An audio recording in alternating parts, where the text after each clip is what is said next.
people, many of them that we have spoken with, say that they have been in line for 3, 4, even 5 hours here at Atlanta's airport. The flights were already closing. There's just a lot of traffic going on, so everybody getting things mixed up and stuff. I don't know what's going on. I've been here for a long time, and I'm ready to go. The reason why, walk with me, I'll show you.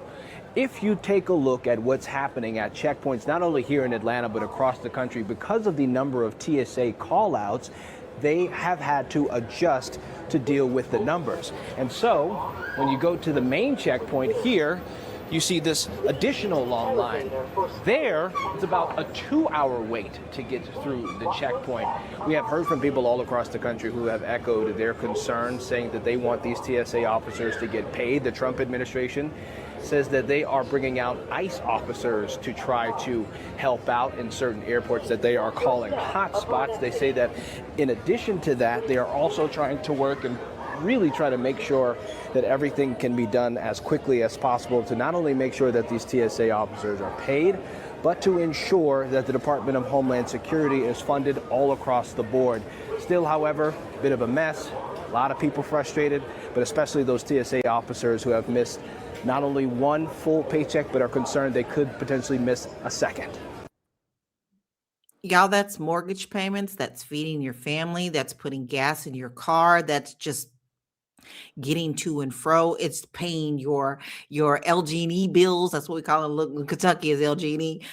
Your utility bills, your everything. If you're not getting paid, you're not getting paid. And it's as simple as that. I also want to bring up the fact that ICE was blindsided by this. The director of ICE literally said, "What? We're doing what?" Trump announced this on like Saturday, and on Sunday he was like, "Well, okay." And so they had no idea that they were doing this either. Marlo, listen, you're a journalist. You report on a lot of things. You see a lot of news come across your desk. Can you please explain to me the difference, because some people may not know, believe it or not, what is the difference between ICE and TSA, and how do you think that ICE would be able to help in this situation? Functionally, they're different, right? Like they both work in the airport. Sometimes there are ICE agents posted up in the airports because they are immigration and customs enforcement, right? So they enforce who is coming in and out of the country, what are you bringing in and out of the country. And in certain airports that fly internationally, you have to encounter customs if you're flying internationally.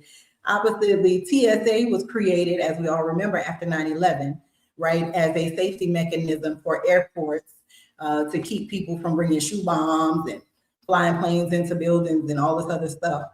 And that's how we end up with, so TSA is the newest, I guess, part of DHS, the Department of Homeland Security.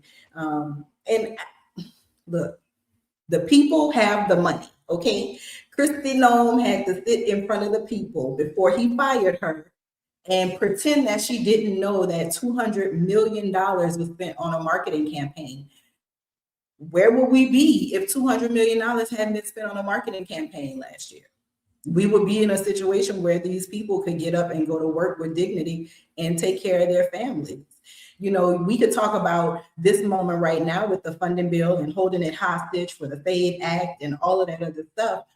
But TSA under DHS, because we prioritize ICE, it's been in disarray.